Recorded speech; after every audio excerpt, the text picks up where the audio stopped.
Hello student, आप सभी का स्वागत है एसएस मैथ्स एकेडमी में। और आइए बच्चों, आज फिर हम डिस्कस करेंगे कैलकुलेटर का कोई ना कोई एक ऑपरेशन जिसके बारे में शायद हमें जानकारी ना हो।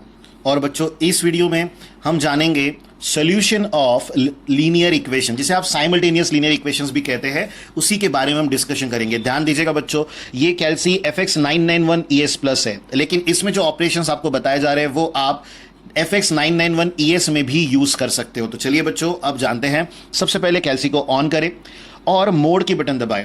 आपको जैसे ही मोड दबाएंगे 8 ऑप्शंस दिखने शुरू हो जाते हैं। बट जब कभी भी बात आती है इक्वेशन की, फिर चाहे वो roots of non linear equation हो या सॉल्यूशन ऑफ लीनियर इक्वेशंस हो, हम जाएंगे ऑप्शन नंबर 5 में, जहां पर उसका नाम है EQN।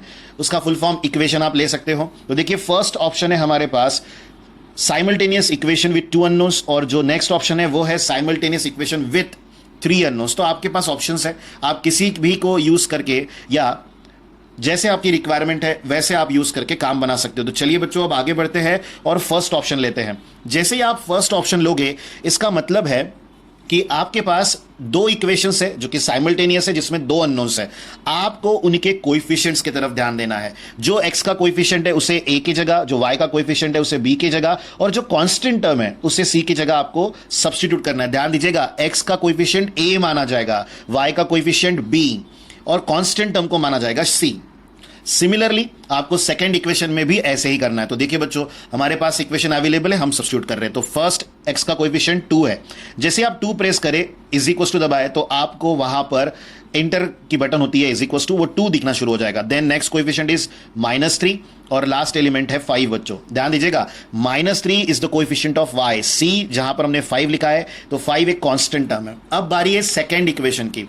तो यहां है बच्चों first coefficient of x 1, then coefficient of y जो है वो -7 है, और जो कांस्टेंट टर्म है वो है बच्चों 8। तो इस तरह आप दोनों इक्वेशन को यहां पर एंटर कर चुके हो। बस आपको यहां पर इज इक्वल टू देना है, जिससे सबसे पहला अननोन जो कि हमारा x था उसकी वैल्यू मिल चुकी है 1, और नेक्स्ट अननोन जिसकी वैल्यू मिल चुकी है बच्चों -2। तो यहां आपको यह ध्यान देना पड़ेगा हमेशा कि एंटर की बटन जो है वो इज इक्वल टू होती है, जिससे आप x की वैल्यू देखेंगे और बाद में y की वैल्यू। और अगर अब आप इज इक्वल टू दबाए तो वापस से वही चले जाएंगे जहां से आपने शुरुआत की थी। और नेक्स्ट इक्वेशन का सेट अगर हो और उसे सब्स्टिट्यूट करना हो, तो आपको सिमिलर प्रोसीजर वापस से परफॉर्म करनी है, और उससे आपको फिर से x की और y की वैल्यू मिल जाएगी। अब बात करते हैं बच्चों 3 अननोन्स वाले इक्वेशन की। तो सेम मोड, देन 5, और फिर यहां हम दबाएंगे 2। यहां पर अब आपके पास एक 3 रो और 4 कॉलम का, यानी 3x4 मैट्रिक्स क्रिएट हो जाएगा। देखिए, यहां A है, फिर B है, फिर C है, और फिर है D। ये क्यों है? अब फिर से देखिए एक बार, A ये कोएफिशिएंट ऑफ x है, ये कोएफिशिएंट ऑफ y है B, C coefficient of z है बच्चों, और लास्ट में है D। D ये कांस्टेंट टर्म होता है। तो अब यहां आप इक्वेशन डालेंगे जिसमें 3 अननोन्स है, इसका मतलब वहां पर 3 इक्वेशंस ही होने चाहिए। तो देखिए बच्चों, अब बारी है इक्वेशंस को एंटर करने की।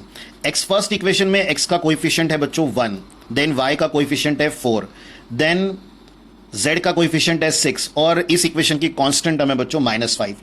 अब बारी है सेकंड इक्वेशन की। First coefficient 4, then 11, then 10, then 3 ये हमारी कांस्टेंट टर्म थी। और आप एक बात देख रहे हो, जो भी नंबर टाइप किया जा रहा है उसके बाद इज इक्वल्स टू दबा रहे हैं उस वैल्यू को वहां एंटर करने के लिए। अब है लास्ट इक्वेशन, फर्स्ट कोएफिशिएंट 0 है, देन 1 है बच्चों, देन 4, और लास्ट में है -7। इन सभी इक्वेशन के कोएफिशिएंट्स को, कांस्टेंट टर्म को एंटर कर लेने के बाद आपने इज इक्वल्स टू दबाना है। सबसे पहली वैल्यू जो x की मिलेगी वो 3 है बच्चों, देन है हमारे पास y की वैल्यू 1, और उसके बाद है बच्चों -2। बट ध्यान रखिएगा, यहां इस इक्वेशन के सॉल्यूशन को, जहां आपको x y z की वैल्यू मिल रही है, इसे यूनिक सॉल्यूशन कहा जाता है। अगर कोई ऐसा इक्वेशन हो जहां पर इनफाइनाइट नंबर ऑफ सॉल्यूशंस है, या तो एक सिस्टम है जिसे सॉल्यूशन ही नहीं है, नो सॉल्यूशन है, तो उस समय कैलसी आपको मैथ्स एरर देगा और सीधे बाहर निकल जाएगा। तो ये वो इंडिकेशन होगा कि गिवन सिस्टम को किसी भी तरह का सॉल्यूशन नहीं है। ये बात हमेशा ध्यान रखें। और एक बात, अगर आप ये नहीं समझते हो कि किसी भी मोड को यूज करने के बाद आप नॉर्मल मोड में कैसे जाएंगे, तो आप यहां पर मोड दबाएं, उसके बाद प्रेस 1 कर दें, तो आप उसी नॉर्मल मोड में आ सकते हो जहां पर अरिथमेटिक ऑपरेशंस परफॉर्म करना आपके लिए सिंपल होता है, या ट्रिग्नोमेट्रिक ऑपरेशंस भी।